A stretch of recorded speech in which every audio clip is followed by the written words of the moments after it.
जय भारत। जो व्यक्ति संकट में है, यानी विपत्ति, खतरा, आपत, इस सभी में जो व्यक्ति है, उस टाइम में उस व्यक्ति को मदद करने से आपका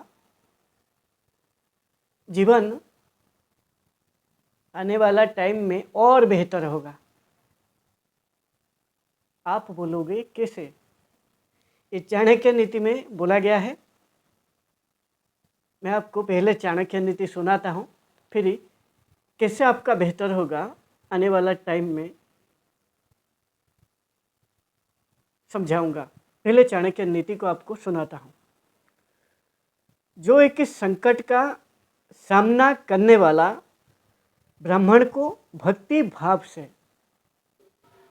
अल्प दान देता है, उसे बदल में विपुल लाभ होता है।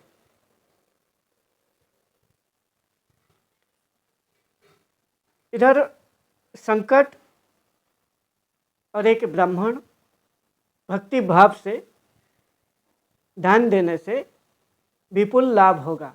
ये जो सभी शब्द यूज किया गया है, आपको समझाता हूँ कैसे आपका लाभ होगा।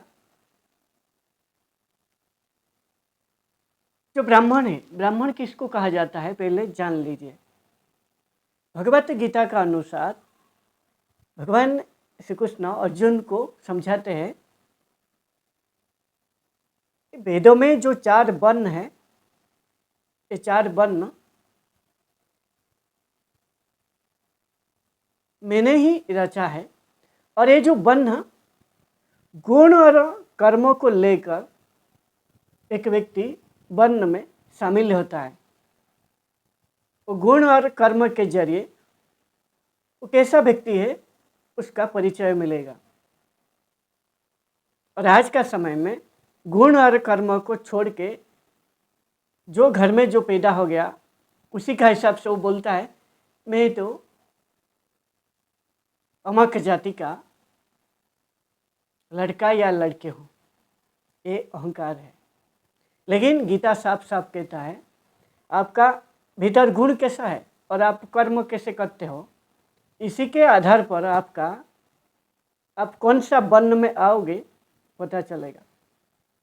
और इधर जो चाणक्य नीति कहता है, एक संकट में जो ब्राह्मण पड़ा है, ब्राह्मण किसको कहा जाता है?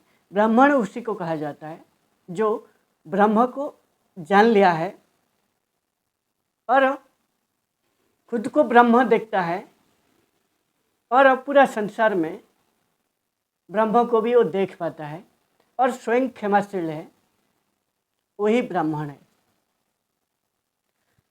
और इधर चाणक्य नीति कहता है जो संकट में पड़ा हुआ एक ब्राह्मण को, यानी जो व्यक्ति ब्रह्म में जीता है, आत्मा में जीता है, सत्य में जीता है, ज्ञान में जीता है, वो ब्राह्मण है। वो ऐसा कर्म करेगा। और एक संकट में जो ब्राह्मण पड़ा है, ब्राह्मण यानी ब्रह्म यानी आत्मा, जो भी व्यक्ति ब्रह्म या आत्मा में जीता है और क्षमाशील है, जब व्यक्ति खुद को जान लेता है, खुद का स्वरूप को जान लेता है, उसको आत्मज्ञान मिल जाता है, इस शरीर को त्याग देता है। त्यागने का मतलब मिटने का नहीं या मरने का नहीं। आप ये बातें नहीं समझना।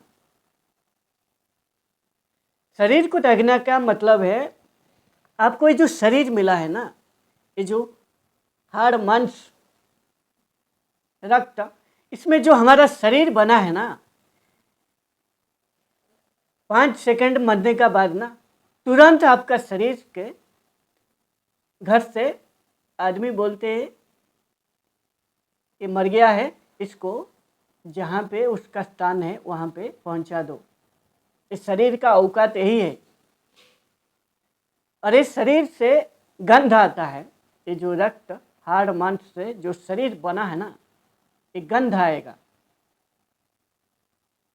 लेकिन इस शरीर का मोह में पड़ के, अहंकार में आके मैं शरीर हूँ, जब एक व्यक्ति ऐसा बोलता है ना, मैं शरीर हूँ, मैं ये संसार में सर्वश्रेष्ठ प्राणी हूँ, जब वो व्यक्ति बोलता है अहंकार में, अहंग भाव में आके, फिर वो पूरा बंधन में बंध जाता है। और इसीलिए मैं बोला आपको शरीर को त्यागने का। जब आप शरीर को त्याग दोगे, मैं शरीर नहीं हूँ, मैं ब्रह्म हूँ, मैं आत्मा हूँ, मैं सत्य हूँ, मैं ज्ञान हूँ, मैं शुद्ध ब्रह्म हूँ। जब आप खुद को ऐसे जानोगे, फिर आप जियोगे सत्य में। जब व्यक्ति सत्य में जीता है, जब खुद को ब्रह्म या आत्मा जान लेता है, तब उसका खुद का प्रति प्रेम हो जाता है। यानी उसका जो हृदय में जो अनाहत चक्र है, हृदय में जो आत्मा वास करता है, उधर वो प्रेम में उदय होता है। जब प्रेम में उदय होता है ना, वो व्यक्ति पूरा संसार में हर एक को प्रेम देखता है, हर एक को प्रेम की नज़र में देखता है। इसीलिए जो व्यक्ति ब्रह्म को जान लेता है, आत्मा को जान लेता है, फिर वो संसार में वो जो भी गुण और जो भी कर्म करेगा वो सही करेगा, सही चीज़ उसका अंदर धारण करेगा, क्योंकि वो सत्य में जिएगा। फिर वो संसार में ब्रह्म को भी देख पाएगा और ये संसार को भी जान पाएगा। फिर वो संसार का प्रति प्रेम हो जाएगा।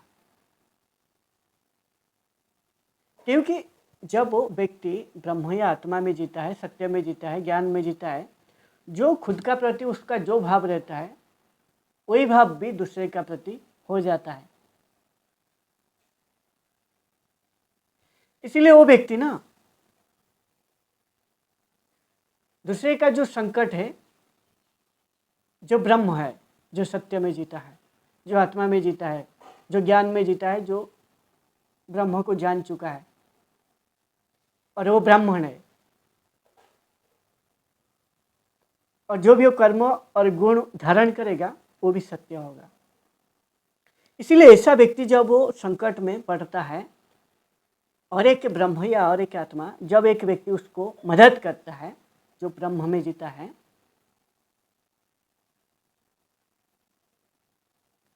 वो व्यक्ति ना भक्ति भाव में पूरा मदद करेगा, जितना उसका पास होगा। जो उसका, यदि वो संसारी है या सन्यासी है, यदि वो संसारी है, उसका पास जितना होगा उससे मदद जरूर करेगा, जो ब्रह्म या आत्मा को जान चुका है और ब्रह्म में जीता है, और पूरा भक्ति भाव में मदद करेगा। थोड़ा सा भी हो, लेकिन वो मदद जरूर करेगा। और भक्ति उसी को कहा जाता है जब आप ये संसार का जो भौतिक वस्तु से आपका मोह खत्म हो जाता है और खुद को ईश्वर के चरण में खुद को समर्पण कर देते हो, खुद को समर्पित कर देते हो, आपका अहंग भाव को। फिर आपका जो भक्ति है वो निष्ठा हो जाता है और आपका भक्ति सर्वोच्च हो जाता है और आपका भक्ति उपासना हो जाता है। और हमेशा याद रखना, ये जो संसार है ना, ये जो प्रकृति, ये पूरा ब्रह्मांड को एक शक्ति, एक अदृश्य शक्ति काम करता है। अब जितना भी शक्तिमान हो जाओ, हमेशा एक शक्ति आपका ऊपर भारी है, ये बात कभी मत भूलना। आपका पास जितना भी शक्ति आ जाए, आप सोचोगे मेरा पास शक्ति हो गया, मैं सब कुछ अभी कर सकता हूँ, लेकिन याद रखना, एक झटके में आपका जितना भी शक्ति आपका पास है, एक शून्य का शक्ति, आप ईश्वर की शक्ति कह सकते हो, शून्य की शक्ति कह सकते हो, ओम की शक्ति कह सकते हो, प्रकृति का शक्ति कह सकते हो, या प्रकृति का शक्ति का ऊपर जो शक्ति भारी है वो शक्ति काम करता है। इसलिए कभी ना शक्ति में आके अहंग भाव नहीं करना, अहंकार नहीं करना। और यदि आप ब्रह्म या आत्मा में जीते हो, सत्य में जीते हो, ज्ञान में जीते हो, तो आपका अहंकार शून्य हो जाएगा, ना का बराबर हो जाएगा। क्योंकि आपका प्रेम उधर से, आपका हृदय से उदित हो चुका है, और आपका जो भी कंठ है, विशुद्ध चक्र है, ये विशुद्ध चक्र से जो भी हृदय से वाणी निकलेगा विशुद्ध चक्र के जरिए, वो वाणी बहुत ही मधुर होगा और दूसरे का हृदय को वो वाणी छुएगा। और जो भी वाणी बोलोगे वो सत्य वाणी होगा, वो ब्रह्म वाणी होगा, वो आत्मा वाणी होगा। मेन बात है, मैं जो बोला था, यदि आप भक्ति भाव में देते हो तो आपका प्रचुर लाभ होता है। चाणक्य नीति कहता है। किससे लाभ होगा? देखिए, जो व्यक्ति सत्य में जिएगा वो व्यक्ति उसका जो एक एक सेकंड जो टाइम है वो सही जगह में लगाएगा। सही जगह का मतलब है उचित समय में, उचित जगह में, उचित काम करेगा। और ये तीनों का जो कॉम्बिनेशन है, ये तीनों को पूरा आप बोल सकते हो आप नीति में काम करोगे। जब व्यक्ति सत्य और ज्ञान, ब्रह्म या आत्मा, ये चारों को एक ही है। जब व्यक्ति ब्रह्म में जीता है और सत्य को धारण किया है, और वो जो भी नीति में काम करता है और जो भी वो काम करेगा वो सही काम में चुनेगा, जो सही काम उसको बेहतर बनाएगा। क्योंकि जो ब्रह्म में, सत्य में जीता है, वो उसका कोई ज़्यादा लोभ लालच बिल्कुल ना के बराबर हो गया है। जितना उसको मिलेगा उतना में वो संतुष्ट रहेगा। संतुष्ट तो भीतर है, आनंद तो भीतर है। बाहर वो संसार में आनंद नहीं है। सुख दुख, संसार में यदि आप फंसोगे, ये जो सुख दुख का चक्रों में फंस जाओगे, फिर आपका जीवन भर आप कष्ट पाओगे, आपका नाश होगा। इसलिए आनंद भीतर है। जब आप भीतर से आनंद आपको मिलेगा, जब आप जान लोगे, जब व्यक्ति सत्य में जीता है वो जैसे भी जिएगा उसको वो बड़ी आनंद में जिएगा। और जब आप आनंद में जियोगे, जो काम करोगे वो काम को एक एक सेकंड उस काम में पूरा आप खो जाओगे। उस काम में पूरा आपका पास जो भी है, जितना भी है, जो भी कौशल है, जो भी आपका हाथ में कला है, जो भी साधन है, उसको लगाओगे और आपका पूरा शक्ति और ज्ञान को लगाओगे, पूरा आपको उस काम में खो दोगे। जब आप एक एक सेकंड आपका लगाओगे सही से एक सही काम में जो आपका हित कर रहा है और आपको दिन प्रतिदिन एक बेहतर इंसान बनाता है और समाज का हित में वो काम आता है, फिर वो काम में आप खो जाने से वो काम ना हर दिन आप ऐसा करोगे।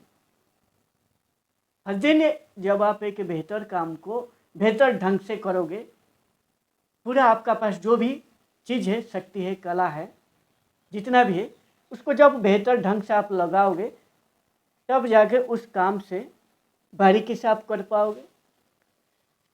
जब एक काम को आप सही काम चुन लिया और सही काम को आप 100% कर रहे हो,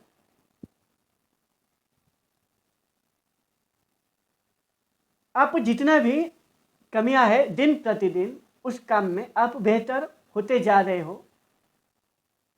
आपका पास जितना है 100% आप दे रहे हो, और जो भी कमियां आ रहा है उस कमियां को दूर करते जा रहे हो। और ऐसे आपका समय जो है, समय से आप ऊपर उठ जाओगे। समय से यानी समय यानी ये जो दिन बार, यानी आज कौन सा दिन है, अभी क्या समय चल रहा है, कौन सा टाइम है, कौन सा महीना है, कौन सा वर्ष है, कुछ आपको फर्क नहीं पड़ेगा। यानी समय से आप ऊपर उठ जाओगे, आप यानी काल से ऊपर उठ जाओगे। ये जो समय से आपका लेना देना खत्म हो जाएगा, आप इतना उस काम में खो जाओगे। फिर जब आप समय से ऊपर उठ जाते हो, संसार का कोई भी माया आपका ऊपर हावी नहीं होता है। माया यानी ये जो 3 गुण है, सत रज तमस, ये जो प्रकृति का माया है, ये 3 गुण के जरिए ये माया है, प्रकृति का माया। माया, ये जो 3 गुण है यानी बुद्धि, ये जो गुण, ये जो सत्य रज तमस, ये जो 3 गुण है, ये 3 गुण के जरिए आप प्रकृति को मापते हो कौन कैसा है। जब आप ऐसा करते हो ना, आप फिर माया में फंस जाते हो। जब आप इससे ऊपर उठ जाओगे, सख्य हो जाओगे, ये जो 3 गुण आपका ऊपर बिल्कुल छू नहीं पाएगा, आपको टच नहीं कर पाएगा, आपका ऊपर हावी नहीं होगा, आप सख्य हो जाओगे संसार का साथ, तब आप माया से ऊपर उठ जाओगे। ये जो 3 गुण भगवत गीता में जो बोला गया है, ये 3 गुण ही माया है प्रकृति में, और ये जन्म से एक व्यक्ति का भीतर मिलता है। ये 3 गुण से जो ऊपर उठ गया, यानी वो माया से ऊपर उठ गया, यानी प्रकृति का वो मोह में भी नहीं फंसेगा।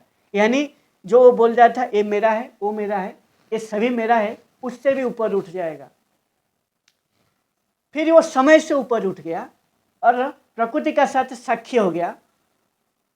फिर जो भी वो काम करेगा ना, वो काम बेहतर करेगा, और बेहतर काम करने से बेहतर रिजल्ट आएगा। इसीलिए जो व्यक्ति सही काम करेगा, सही उससे रिजल्ट आएगा, फिर उसका जीवन बेहतर होगा। इसीलिए जो भक्ति भाव में देता है, पूरा खुद को समर्पण कर देता है, और जो भी काम करेगा वो बेहतर रिजल्ट आएगा। इसीलिए वो बहुत ज़्यादा उस काम से उसका रिजल्ट आएगा। यही चाणक्य नीति इधर बताना चाहते हैं। आपको ये जो शरीर का बंधन, जो अहंग भाव है, उसको त्यागना है। लास्ट बात कहता हूँ, याद रखो, शरीर का जो अहंग भाव है, मैं शरीर हूँ, इसको त्यागना है। फिर आप आत्मा या ब्रह्म में जीना है, जो हमारा सनातन धर्म का सर्वोच्च है। ब्रह्म या आत्मा, ये सर्वोच्च दुनिया में, दुनिया को आप कह सकते हो ये सबसे बड़ा चीज़ हमारा जो सनातन धर्म दिया है।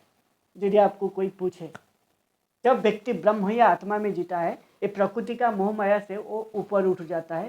प्रकृति का कुछ भी, कोई भी चीज़ उसको आकर्षण नहीं करता है, और वो सुख दुख का जो चक्र है उससे भी ऊपर उठ जाता है। सुख दुख, हानि लाभ, हार जीत, सर्दी गर्मी, इससे भी ऊपर उठ जाता है। समय का चक्र से ऊपर उठ जाता है। समय का प्रभाव उसका ऊपर बिल्कुल छू नहीं सकता।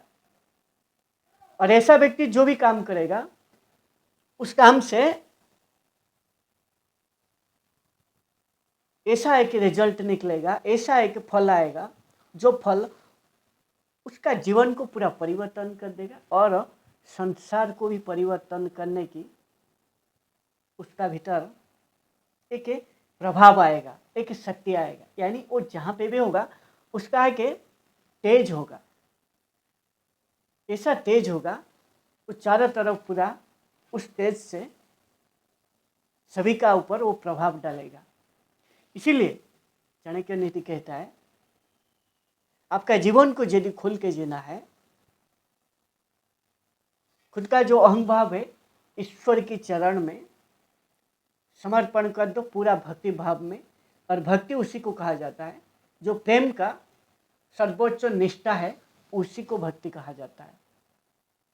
और जब आप पूरा समर्पण भाव में खुद को समर्पण कर देते हो और ईश्वर की उपासना करते हो, फिर आप जो भी काम करोगे वो काम आपको बेहतर बेहतर बेहतर एक इंसान बनाएगा। और जो के लिए आपको जीवन मिला है, एक उद्देश्य, व्यक्ति का जो उद्देश्य होता है, धन अर्थ मुख्य काम, आप खुद को मुख्य कर पाओगे। मुख्य और कुछ नहीं है। इस शरीर से, ये जो शरीर का बंधन आपको बांध के रखता है, इस शरीर का बंधन से जब आप मुक्त हो जाते हो, उसी को मुख्य कहा जाता है। और जब व्यक्ति मुख्य हो जाता है, इस शरीर से आत्मा या ब्रह्म में जीता है, वो व्यक्ति उसका जीवन को खोल के जी पाता है, और उसका जीवन का जो अनंत संभावना है, वो अनंत संभावना तक खुद को लेके एक बेहतर जीवन जीता है। और ऐसा जीवन ना हर एक व्यक्ति को प्रभावित करता है। जय भारत।